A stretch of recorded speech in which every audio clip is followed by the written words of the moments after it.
दोस्तों जय हिंद। मैं हूं शम्स तबरेज और आप देख रहे हैं टाइम्स मेल। भारत समेत पूरी दुनिया में मुसलमान आबादी एक सिरदर्द बन चुकी है। मुसलमान 25-25 बच्चे पैदा करते हैं, 4-4 शादियां करते हैं और 4-4 शादियां 25-25 बच्चे पैदा करके ये अपनी पूरी नस्ल को, पूरी आबादी को पूरी दुनिया में फैला रहे हैं। इनका एक ही मकसद मालूम पड़ता है, ऐसा लगता है जैसे कि ये पूरी दुनिया में अपना कब्जा जमाना चाहते हैं और ये आबादी जिहाद के तहत अपने इस मंसूबे को अंजाम देना चाहते हैं। हर तरफ ये थूक जिहाद फैला रहे हैं, लैंड जिहाद फैला रहे हैं, इकोनॉमी जिहाद फैला रहे हैं, तेल जिहाद फैला रहे हैं, थूक जिहाद फैला रहे हैं और तमाम तरह के जिहाद को लेते लेते ये लब जिहाद भी फैला रहे हैं। यानी आपकी बहू बेटियां, आपकी बीवी, पत्नी, आपकी दादी, परदादी, सबको मुसलमान बहला फुसलाकर उनको धर्म परिवर्तन करा लेगा। जो इस दुनिया में नहीं भी हैं उनको भी पकड़कर उनसे शादी ब्याह कर लेगा, आपके पूर्वजों का धर्म परिवर्तन करा देगा और उनको मुसलमान बना देगा। इनका बस एक ही मकसद रह गया है कि कैसे भी करके पूरी दुनिया में इस्लाम का प्रचार किया जाए, जबरन सबसे इस्लाम कबूल करवाया जाए, सबको तलवार के दम पर सलवार उतारने के लिए मजबूर किया जाए और सबको जबरन मुसलमान बनाया जाए। और यही पवित्र एजेंडा लेकर के मुसलमान पूरी दुनिया में आतंक फैला रहा है। वाकई अगर ये सोच मेरी होती तो मैं खुद को 4 चप्पल मारता, पर अफसोस इस तरह की चीजें जब सरेआम आपको देखने को मिल रही हैं, चाहे नेता हो, चाहे मंत्री हो, चाहे पत्रकार हो, चाहे डॉक्टर हो, चाहे वकील हो, चाहे सामने खड़ा कोई भी हो, इस वक्त हर तरफ मुसलमान का राग अलापा जा रहा है। मुसलमान के नाम पर जिस तरह की नफरत सोशल मीडिया में फैलाई जा रही है और जिस तरह की नफरत बाकायदा टीवी चैनलों पर प्रसारित किया जा रहा है, टेलीकास्ट किया जा रहा है, मुसलमानों की आबादी को लेकर के जिस तरह से एक भ्रामक खबर फैलाई जा रही है, उससे यह दिखाने की कोशिश हो रही है कि अगर तुम मुसलमान पर कंट्रोल नहीं कर पाए तो उस देश का जो हिंदू आबादी है वो सबसे ज्यादा मुसलमानों का शिकार होगा। ऐसा साबित करने की कोशिश हो रही है कि मुसलमान अगर है तो अपने धर्म पर चलकर तमाम गैर मुसलमानों की हत्या कर देगा, उनका दरिंदगी कर देगा, उनका बलात्कार कर देगा, उनके टुकड़े टुकड़े कर देगा। और इस तरह की बातें टीवी चैनलों पर लगातार हो रही हैं। लेकिन एक बात बहुत जोरों शोर से कहा जा रहा है कि भारत को हिंदू राष्ट्र बनाना है, अखंड भारत बनाना है। पर सवाल यह है कि मुसलमानों की आबादी महज 14% है और ये 14% की आबादी क्या इतना इस देश के लिए खतरा हो गया है कि मुसलमान भारत को इस्लामिक राष्ट्र में तब्दील कर देगा? क्या ये मात्र 20 करोड़ की आबादी, जिसे ढंग से 17 करोड़ भी लोग नहीं कहते और कुछ आंकड़ों में 20 करोड़ कहा जा रहा है, लेकिन अगर 20 करोड़ भी मान ले तो क्या ये 20 करोड़ मुसलमान इतना बड़ा खतरा बन चुका है कि भारत को कभी भी मुस्लिम राष्ट्र में तब्दील कर सकता है? अगर ये महज 20 करोड़ की आबादी भारत के लिए इतना खतरनाक बन चुकी है कि भारत कभी भी मुस्लिम राष्ट्र में तब्दील हो सकता है और भारत की मुसलमान आबादी इस हद तक बढ़ सकती है कि भारत को जबरन इस्लामिक राष्ट्र में तब्दील कर दिया जाएगा, जबरन भारत में शरीयत का निफाज कर दिया जाएगा, शरीयत लॉ लागू कर दिया जाएगा। तो जनाब, भारत को अखंड राष्ट्र जब बनाने की बात होती है तब यह भी सवाल पूछा जाना चाहिए कि अगर 20 करोड़ मुसलमान नाक में इतना दम कर चुका है, जीने नहीं दे रहा, सांस लेने नहीं दे रहा, हर समस्या के लिए मुसलमान जिम्मेदार है महज 20 करोड़, तो जिस दिन अखंड भारत बन जाएगा, पाकिस्तान भी भारत का हिस्सा होगा, बांग्लादेश भी भारत का हिस्सा होगा, अफगानिस्तान, म्यांमार भी भारत का हिस्सा होगा। भारत में आधे से ज्यादा आबादी मुसलमानों की नजर आएगी। अगर 62-65 करोड़ हो जाएगा उस दिन तो फिर पूरी दुनिया में आग लग जाएगी और भारत की गोदी मीडिया देश छोड़कर भागने पर मजबूर हो जाएगी, क्योंकि उसके लिए भारत में मुसलमानों की आबादी बहुत बड़ा खतरा बन चुकी है। पर सवाल यह है कि आखिर यह खतरा अचानक कैसे पनपने लगता है और बीच में रह रहकर आखिर यह आबादी कैसे इतनी ज्यादा बढ़ जाती है कि बार बार याद दिलाना पड़ता है कि देखो देखो हिंदुओं, तुम्हारे देश की आबादी इस वक्त मुसलमानों की आबादी से बहुत कम है और तुम तो अल्पसंख्यक जिनको कह रहे हो ये तुरंत बहुसंख्यक हो जाएंगे और पलक झपकते ही तुमको इस देश से निकाला कर देंगे, तुम्हें देश से बाहर कर देंगे। यानी तुम पूरी दुनिया में एकमात्र हिंदू देश होने के बाद भी, अपनी हिंदू आबादी होने के बाद भी, अपना हिंदू देश होने के बाद भी तुम्हें कहीं पनाह नहीं मिलेगी। पर सवाल यह है कि भारत को हिंदू राष्ट्र बनाने से रोका किसने है? आरएसएस भी हिंदू राष्ट्र की बात करता है, बीजेपी भी हिंदू एकता की बात करती है, देश एकता की बात नहीं करती। इस वक्त जिस तरीके से बटोगे तो कटोगे, एक रहोगे तो सेफ रहोगे के नारे दिए जा रहे हैं, इसका मकसद क्या है? इसका मकसद क्या होना चाहिए? और जिस तरीके से यह साबित करने की कोशिश की जा रही है कि तुम चाहे ब्राह्मण हो, बनिया हो, क्षत्रिय हो, गुजर हो, जाट हो, दलित हो, आदिवासी हो, कोई भी हो, लेकिन हिंदू हो और हिंदू होकर एक रहो तो सेफ रहोगे, वरना तुम काटे जाओगे। इसका साफ साफ संदेशा यह है, इस देश में अल्पसंख्यकों के खिलाफ बहुसंख्यकों के मन में एक नफरत फैलाई जा रही है और उनको यह डराया जा रहा है कि तुम सबसे ज्यादा खतरे में हो। यानी जो बहुत पहले यह नारा दिया जा रहा था कि हिंदू खतरे में है, वो हिंदू अब खतरे में हो गया। 800-900 साल, 700 साल तक जिस देश में मुसलमानों ने राज किया, तब हिंदू खतरे में नहीं आया। महज 10 साल के दौरान हिंदू इतना ज्यादा खतरे में आ गया कि उसके सर पर खतरा मंडराने लगा है और देश के प्रधानमंत्री से लेकर मुख्यमंत्री से लेकर के बड़े बड़े राजनेता मीडिया में और खुल्लम खुल्ला सियासी मंचों पर चुनाव आयोग के सामने वो छाती ठोक कर कह रहे हैं, बटोगे तो कटोगे। और जब इस तरह का नारा, सांप्रदायिक नारा दिया जाता है, तो देश की संवैधानिक संस्थाएं मूक दर्शक बनी रहती हैं, उन्हें इससे कोई फर्क नहीं पड़ता। शायद बटोगे तो कटोगे जैसे सांप्रदायिक नारे के पीछे उनकी भी एक मौन सहमति नजर आ रही है। पर सवाल यह है कि भारत को जब अखंड भारत बनाया जाएगा तो मुसलमान की आबादी कितनी होगी? अभी मुसलमान की आबादी कितनी है? और यहां तक कि जिस तरीके से साधु संतों के जरिए हिंदू राष्ट्र को और मुसलमानों के खिलाफ नफरत फैलाने की बात की जाती है, उसके पीछे आखिर क्या मजबूरी है? साधु संतों के जरिए तो यह भी कहा जाता है कि भारत जिस दिन हिंदू राष्ट्र बनेगा, भारत के साथ साथ 15 और भी देश ऐसे हैं जो सिर्फ ये इंतजार कर रहे हैं कि भारत कब हिंदू राष्ट्र बनेगा, तुरंत वो 15 के 15 देश भी हिंदू राष्ट्र बन जाएंगे। पर सवाल यह है कि भारत को पहले हिंदू राष्ट्र बना तो लिया जाए, क्योंकि भारत को जब हिंदू राष्ट्र बना दिया जाएगा तो उससे मुसलमानों को खतरा नहीं होगा, अल्पसंख्यकों को खतरा नहीं होगा। फिर तो सारे बवाल की जड़ ही एक ही बार में खत्म हो जाएगी। भारत को अगर हिंदू राष्ट्र बना लिया जाता है तो इसका सबसे बड़ा फायदा उन्हीं अल्पसंख्यकों को होगा जिनको इस वक्त देश के लिए बहुत बड़ा खतरा बताया जा रहा है। क्योंकि माइनॉरिटी के जो राइट्स हैं, अल्पसंख्यकों के जो अधिकार हैं, उनको संरक्षित करना होगा, उनको सुरक्षा देनी पड़ेगी, उनके लिए विशेष तौर पर आरक्षण लागू करना पड़ेगा। संसद में, विधानसभा में, स्कूलों में, सरकारी नौकरी में, हर जगह आपको अल्पसंख्यकों के लिए सीट फिक्स करनी पड़ेगी, उनको स्पेशल रिजर्वेशन देना पड़ेगा, उनको अलग से फंड देना पड़ेगा। उस वक्त आपकी ये गुंडागर्दी, उस वक्त आपकी मनमानी नहीं चलेगी। देश की हुकूमतें किसी भी हाल में भारत को हिंदू राष्ट्र बनने ही नहीं देंगी, क्योंकि एक बार अगर भारत को हिंदू राष्ट्र बनाया जाएगा तो समझ लीजिए सबसे चैन से वही मुसलमान रहेगा जिसे इस वक्त जीना मुहाल कर दिया गया है। इसलिए हिंदू राष्ट्र चाह करके भी नहीं बनाया जाएगा।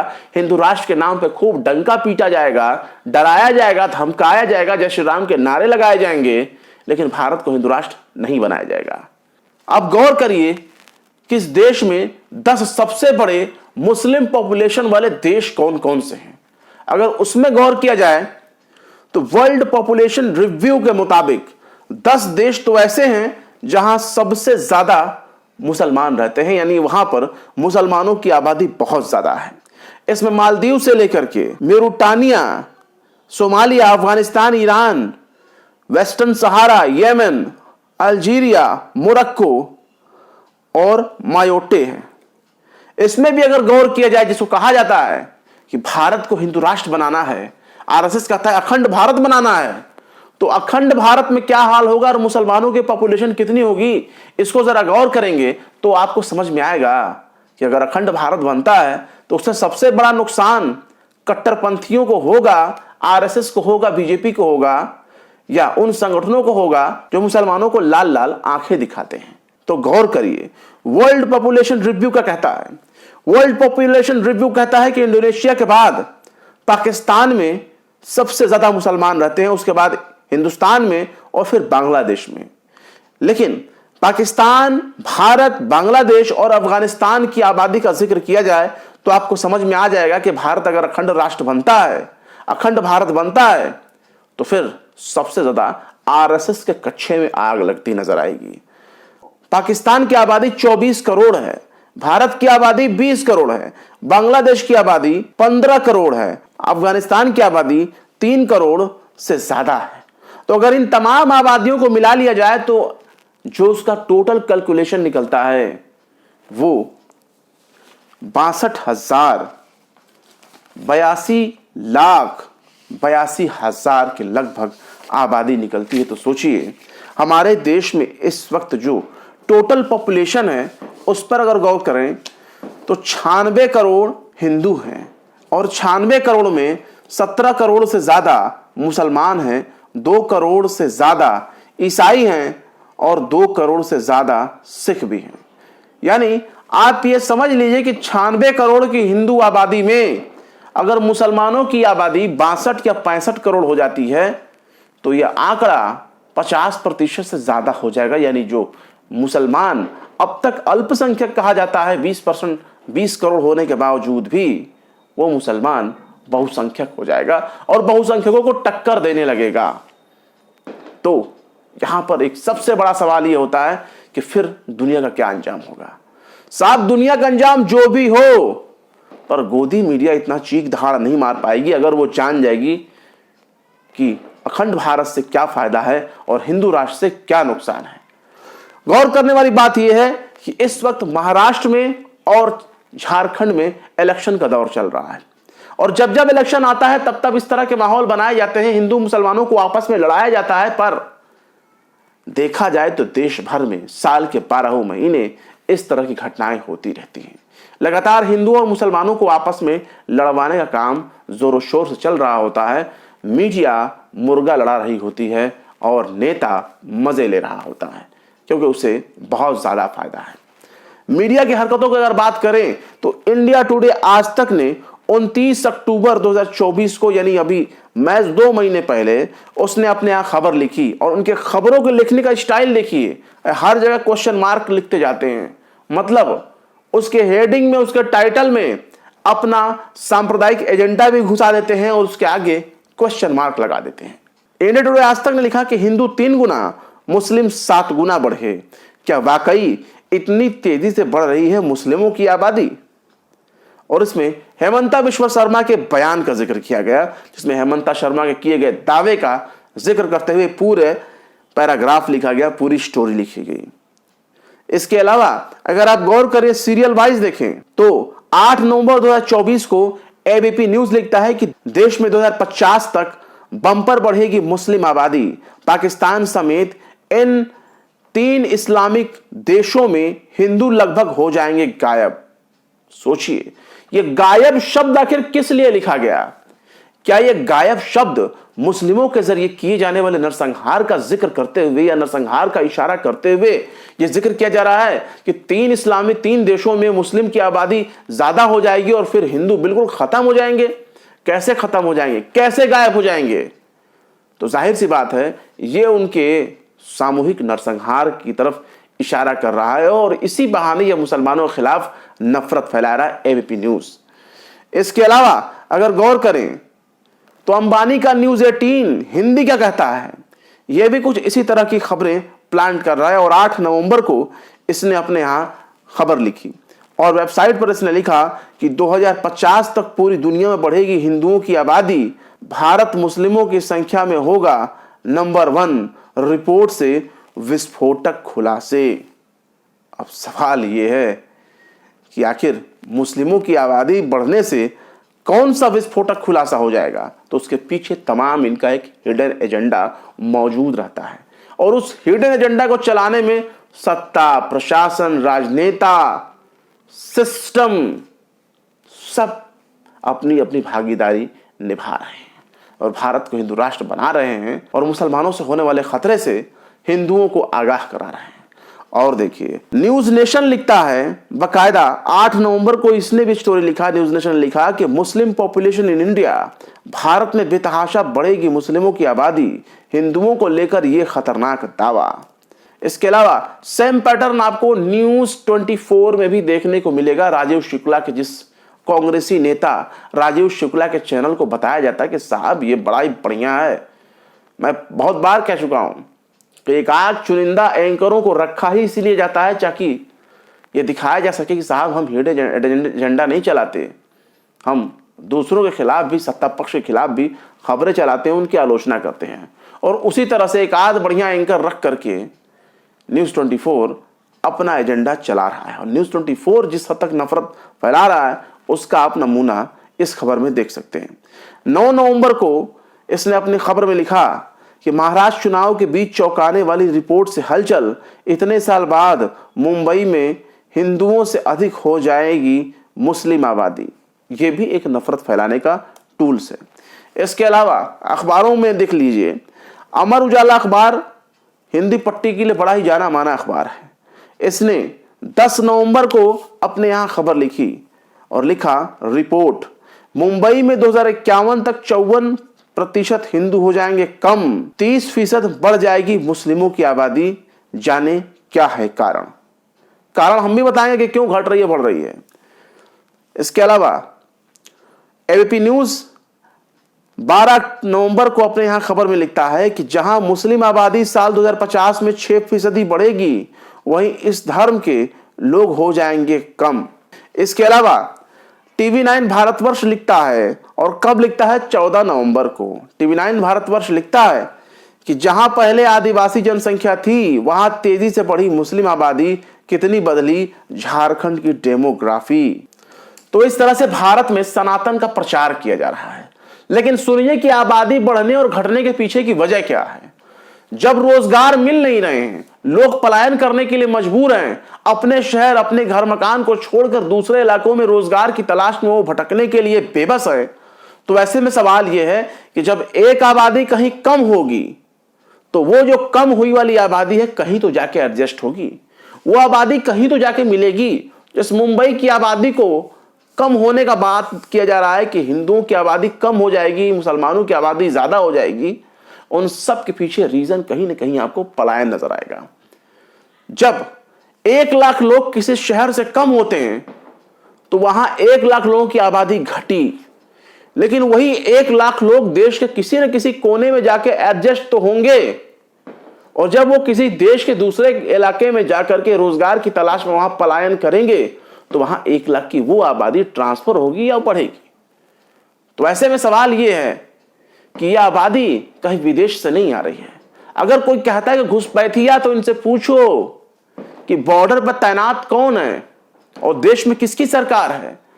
अगर इसके बावजूद भी, हमारे देश की सेना के चाक चौबंद होने के बावजूद भी घुसपैठिया हो रहा है, तो इसके लिए राहुल गांधी को जिम्मेदार ठहराया जाएगा या सोनिया माई को जिम्मेदार ठहराया जाएगा कि इस घुसपैठ के लिए प्रियंका गांधी को जिम्मेदार ठहराया जाएगा या अखिलेश यादव के सर पर यह ब्लेम डाला जाएगा। पर सवाल है कि इस देश में जिसकी सरकार है उससे सवाल पूछिए कि अगर तुम लोग ही इस बात का दावा कर रहे हो कि देश में घुसपैठिया बढ़ रहे हैं, घुसपैठ हो रहा है, बांग्लादेशी आ रहा है, पाकिस्तानी आ रहा है, तो साहब इन देशों की इकोनॉमी उठा के देख लीजिए। जिन बांग्लादेशियों के नाम लेकर के पूरे बंगाल में आग लगाने की कोशिश हो रही है, उस बंगाल की अर्थव्यवस्था भारत से कहीं ज्यादा अच्छी है। 1 रुपया भी उसके ऊपर कर्ज नहीं है। और हमारे यहां जो बच्चा पैदा हो रहा है वो पैदा होने से पहले अपने सर पर एक कर्ज लेकर के पैदा होता है। और यहां सीमावर्ती इलाकों में कहा जाता है कि साहब यहां तो बांग्लादेशी घुसपैठ कर रहे हैं, हमारे देश का चौकीदार क्या खर्राटे भर रहा है। आखिर ये घुसपैठ कहां से हो गया? अगर इसका जवाब नहीं दे सकते तो समझ जाइए कि झूठ कहां से फैलाया जा रहा है और किस हद तक ये मुसलमानों के खिलाफ नफरत के बीज बो रहे हैं। इसके अलावा आप देखिए कि हमारे देश में संत बाबाओं, महात्माओं के जरिए किस तरीके से देश की हिंदू आबादी को डराने की कोशिश हो रही है। और डराने वालों में कौन कौन लोग हैं, इस पर जरा गौर करिए। 2 साल पहले मैंने खबर बताई थी कि स्वामी निश्चलानंद के जरिए किस तरह के भ्रामक भ्रामक दावे किए जा रहे हैं। पूरी पीठ के शंकराचार्य हैं वही स्वामी निश्चलानंद सरस्वती। उन्होंने यह दावा फैलाना शुरू कर दिया था कि भारत जैसे ही हिंदू राष्ट्र बनेगा 14-15 देश ऐसे हैं जो तुरंत हिंदू राष्ट्र बनने के लिए इंतजार कर रहे हैं कि जब भारत हिंदू राष्ट्र बनेगा तुरंत देश हिंदू राष्ट्र बन जाएगा।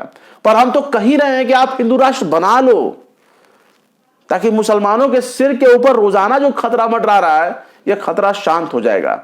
मुसलमानों को आंख दिखाने वालों को, मुसलमानों को उंगली दिखाने वालों को, मुसलमानों की मॉब लिंचिंग करने वालों को, मुसलमानों का थूक जिहाद के नाम पर उनके बहिष्कार करने का, उनके आर्थिक बहिष्कार का, और जिस तरीके से सांप्रदायिकता फैलाई जा रही है उस पर तो कम से कम रोक लग जाएगा। क्योंकि जिस तरीके से दलितों के खिलाफ कुछ भी आपत्तिजनक बर्ताव करने पर आपके खिलाफ केस मुकदमे हो सकते हैं, आप जेल जा सकते हैं, ठीक वही रूल फिर मुसलमानों के ऊपर लागू हो जाएगा। और वही रूल अगर लागू हो गया तो आरएसएस का बिल्कुल अंत हो जाएगा और आरएसएस वापस लेफ्ट राइट करता नजर आएगा। आरएसएस का वजूद ही उस दिन से खतरे में हो जाएगा जिस दिन भारत हिंदू राष्ट्र हो जाएगा। पर सवाल यह है कि जाति और वर्ण सिस्टम के आधार पर देश बनाना चाहते हैं, देश चलाना चाहते हैं, आखिर उनके मकसद का क्या होगा? क्या जाति प्रथा मुसलमानों ने शुरू किया है? नहीं। लेकिन भारत अगर हिंदू राष्ट्र बनता है तो जल्दी बन जाए, जो परसों बनने वाला है वो कल बन जाए, जो कल होने वाला है वो जस्ट आज हो जाए, अब भी हो जाए, लेकिन बना लो भैया। हिंदू राष्ट्र बनाना तो बना लो, लेकिन प्लीज ये नफरत ना फैलाओ। बटोगे तो कटोगे, एक रहोगे सेफ रहोगे। तो ये हिंदू और मुसलमानों के ऊपर बड़ा फिट बैठता है कि मुसलमानों और हिंदुओं अगर बटोगे तो कटोगे, और काटने वाले ये पॉलिटिशियन होंगे, इसलिए एक रहोगे तो सेफ रहोगे। ऐसा तमाम देश के हिंदू, मुसलमानों, सिखों, ईसाइयों को मेरा यह संदेश है। पर देखिए कि आरएसएस किस तरह से भारत को हिंदू राष्ट्र बनाने की बार बार मांग करता है, लेकिन उसे पूरा नहीं करता, जबकि उसी की वैचारिक विचारधारा की पार्टी है, उसी की पार्टी है देश में, उसी की सरकार है। नवभारत टाइम्स ने 6 अक्टूबर 2024 को बताया, बाकायदा मोहन भागवत के हवाले से, कि भारत एक हिंदू राष्ट्र, हमें एकजुट होना होगा। मोहन भागवत ने किया हिंदू समाज से एकता का आह्वान, और ये हिंदू राष्ट्र की बात कर रहे हैं। इसके अलावा अगर गौर करिए तो जिस तरीके से शंकराचार्य वगैरह अपना सारा काम छोड़कर भारत को हिंदू राष्ट्र बनाने पर जोर दे रहे हैं, इनसे भी आप सवाल पूछिए कि भैया वो 15 देश जो है ना, उनसे पूछो कि कब वो भारत को हिंदू राष्ट्र बनाएंगे, क्योंकि हिंदू राष्ट्र बनाना बहुत जरूरी है। नवभारत टाइम्स ने 15 सितंबर 2022, कितना चल रहा है, 2024 चल रहा है, 15 सितंबर 2022 को नवभारत टाइम्स ने अपने यहां खबर लिखा, यूपी न्यूज, भारत के हिंदू राष्ट्र बनते ही 15 देश खुद को हिंदू राष्ट्र घोषित कर देंगे, पुरी के शंकराचार्य का दावा। 2 साल पहले दैनिक भास्कर ने लिखा, शंकराचार्य निश्चलानंद सरस्वती ने कहा, भारत के साथ ही मॉरिशस और नेपाल समेत विश्व में 15 देश हिंदू राष्ट्र बनने को तैयार। तो साहब इनसे पूछिए वो हिंदू राष्ट्र वाला जुमला था, वो हिंदू राष्ट्र का जुमला कहां गया, बताइए ना। एक सवाल और भी आता है, अक्सर आपने टीवी चैनलों पर देखा होगा, एक्स मुस्लिम फलाने, एक्स मुस्लिम ढिमकाने, इनसे बहस करो तो जाने, देखिए इस्लाम के बारे में इसने क्या क्या कहा, देखिए इसने बताई इस्लाम की सच्चाई, देखिए इसने खोल दिया इस्लाम की पोल। पर साहब क्या इस्लाम ने किसी को जबरन अपने यहां कैद करके रखा है कि जबरन तुम्हें इस्लाम को फॉलो करना होगा? इस्लाम की बस एक ही शर्त है, अगर रहना है तो मुसलमान बन के रहो, वरना निकल जाओ। पर 2, 4, 5, 10, 20 लोग अगर इस्लाम को छोड़ देते हैं, वो नास्तिक बन जाते हैं, फिर वो अपने आप को एक्स मुस्लिम कहते हैं। अगर वो एक्स मुस्लिम कहते हैं, वो नास्तिक बन जाते हैं, तो उन नास्तिकों से भी पूछो कि जब मरते हो तो तुम्हारा दाह संस्कार, अंतिम संस्कार किस विधि से होता है, तो पता चलेगा कि वहां भी हिंदू विधि या कोई ना कोई ऐसी विधि का इस्तेमाल किया जाता है जो धार्मिक होता है, जो आस्तिकों से मिलता है। उन्हें ढंग से नास्तिक भी नहीं कहा जा सकता। लेकिन गौर करिए कि एक्स मुस्लिम वाला एजेंडा किस हद तक देश और दुनिया के लिए खतरनाक है। वो लिखते हैं कि साहब एक्स मुस्लिम फलां से बहस करो तो जाने, पर सवाल यह है कि एक व्यक्ति के एक्स मुस्लिम से क्या होता है। ये जो 20 करोड़ आबादी मैंने बताई ना आपको, ये टोटल के टोटल एक्स हिंदू हैं। यहां तो ये कहा जाता है कि फलाने का धर्म परिवर्तन करा के उसे मुसलमान बना दिया गया, पर साहब फलां का मुसलमान या हिंदू नहीं बनाया गया। अगर आप एक्स वर्ड यूज कर करके, पूर्व मुस्लिम यूज कर करके अगर आप इस तरीके से अपनी सियासी एजेंडे को अंजाम देना चाहते हैं, तो आपको बताना चाहिए कि जो 20 करोड़ मुसलमान आज के दौर में भारत में मौजूद हैं, ये कौन से वाले मुसलमान हैं। तो जाहिर सी बात है ये एक्स हिंदू हैं। तो क्या मीडिया या देश की गोदी मीडिया या कोई नेता ये कहने की हिम्मत कर सकता है कि भारत में रहते हैं 20 करोड़ एक्स हिंदू? क्या गोदी मीडिया यह कह सकती है कि पूरे अखंड भारत में रहते हैं 62 करोड़ से ज्यादा एक्स हिंदू?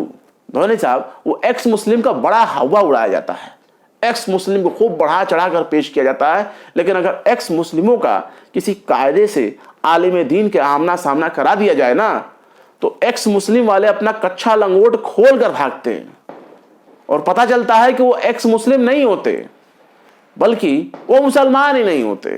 कई दफा तो आपको यह भी पता चल जाएगा उन्हें कुछ इल्म ही नहीं है इस्लाम के बारे में, और अगर उनको मुल्हिद होने का इतना ही शौक है तो कायदे से मुल्हिद हो जाओ, ढंग से पढ़ो और सवालों जवाब जो ना मिल रहा हो उस लेवल के एक्सपर्ट से, आलिम दीन से उन सवालों का जवाब हासिल करो। उसके बाद डिसाइड करो कि तुम्हें मुल्हिद होना है कि नहीं, वरना मुल्हिद होने से मुसलमानों को कोई फर्क नहीं पड़ रहा, बशर्ते ये ना कहा जाए कि एक्स मुस्लिम।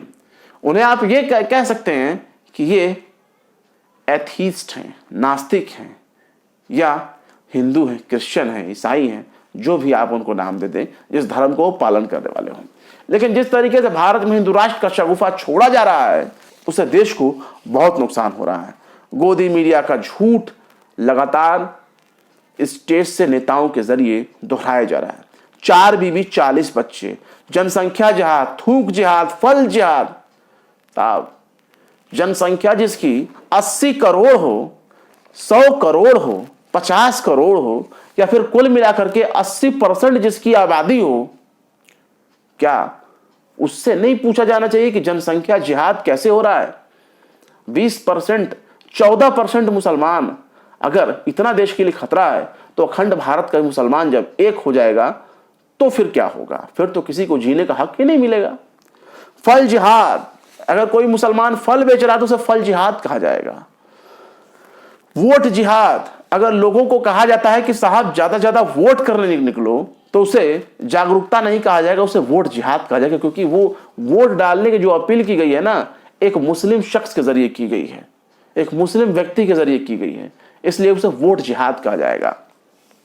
अभी हाल ही में मौलाना सज्जाद नुमानी ने जो महाराष्ट्र के इलेक्शन में वोट देने की अपील की है ना, मैं कह रहा था अपने प्रोग्राम में पिछले कि देखो इसे हिंदू मुसलमान का रंग दिया जाएगा और कहा जाएगा कि देखो मुसलमानों को वोट देने की अपील करने से सारे हिंदू एक हो जाओ। तो मौलाना टाइप के जितने लोग हैं ना, जो उनको अपील करने की दरखास्त जारी करते हैं, साहब आप लोग खुद ही चल जाइए ना, नॉमिनेशन करिए, अपना प्रचार करिए और खड़े होइए सदन में आकर बोलिए, अपनी आवाज बुलंद करिए, लेकिन इलेक्शन लड़िए। उनको खड़ा करके, उनको अपील करके मुर्गा लड़ाने की कोई जरूरत नहीं है। खुद आइए, ताल ठोकिए, मैदान में इलेक्शन लड़िए। देश एक आजाद है, हर किसी को चुनाव लड़ने का अधिकार देता है। तो मौलाना सज्जाद नुमानी साहब और उनके जैसे जितने भी मौलाना हैं, आलिम दीन हैं, उनके कंधे पर खड़े होने के बजाय खुद के पांव पर खड़े हों और जाएं, चुनाव लड़ें, जहां मन वहां चुनाव लड़ें। और अगर नहीं लड़ सकते हैं तो इस देश में अपना एजेंडा फैलाना बंद करें, खामोश रहें और नफरत की सियासत को लगाम दें, और नहीं तो खुद जाके इलेक्शन लड़ें। लेकिन इसका हालात ये देखने को मिलता है कि वोट जिहाद के बाद आपको लैंड जिहाद देखने को मिलेगा, इकोनॉमी जिहाद देखने को मिलेगा, लव जिहाद देखने को मिलेगा। कोई भी शख्स किसी की बहन बेटी को भगाने का आतुर नहीं होता, और इस तरह की शादियां भी एक्सेप्टेबल नहीं होती अगर कोई गैर मजहब से शादी करता है। सबसे ज्यादा विरोध मुसलमानों के भीतर होता है, लेकिन अगर कोई ऐसा करता है और बालिग होने के अपने संवैधानिक अधिकार का इस्तेमाल करता है तो कानून उसे अधिकार देता है सबको सर झुकाकर उसे एक्सेप्ट करना होगा। लेकिन इसके बावजूद भी अगर उसे लव जिहाद कहा जाता है तो साहब जिस चीज में जिहाद का इस्तेमाल किया जा रहा है उसका धर्म से कोई ताल्लुक नहीं। किसी ने किसी की बहन बेटी भगाकर कोर्ट मैरिज किया, लव मैरिज किया, इस्लाम ने उसे इस बात की इजाजत नहीं दी कि तुम किसी दूसरे की इज्जत पर हाथ डालो और शादी करने के लिए किसी का मजहब तब्दील कराओ, निकाह कराओ। तो इस तरह की तमाम चीजें आपको देखने को मिलेंगी जिसमें समझ में आ जाता है कि आखिर भारत को अखंड राष्ट्र बनाने से किस तरीके से बीजेपी आरएसएस के एजेंडे को नुकसान होगा, हिंदू राष्ट्र बनाने से नुकसान होगा, लेकिन अपने अपने चुनावी फायदे के लिए मुसलमानों को एक बड़े खतरे के तौर पर पेश किया जाता है। उम्मीद है आज का ये पोस्टमार्टम आपको बखूबी समझ में आ गया होगा। फिलहाल क्या कहेंगे इस खबर के बारे में अपनी राय कमेंट बॉक्स में जरूर बताएं।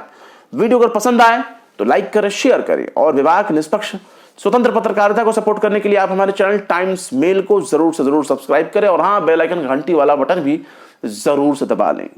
फिर मिलते हैं किसी और वीडियो में एक नई खबर के साथ। शम्स तबरेज को दीजिए इजाजत। जय हिंद। अगर अभी तक आपने हमारे चैनल टाइम्स मेल को सब्सक्राइब नहीं किया है तो जल्दी से सब्सक्राइब कर दें और बेल आइकन भी प्रेस कर दें।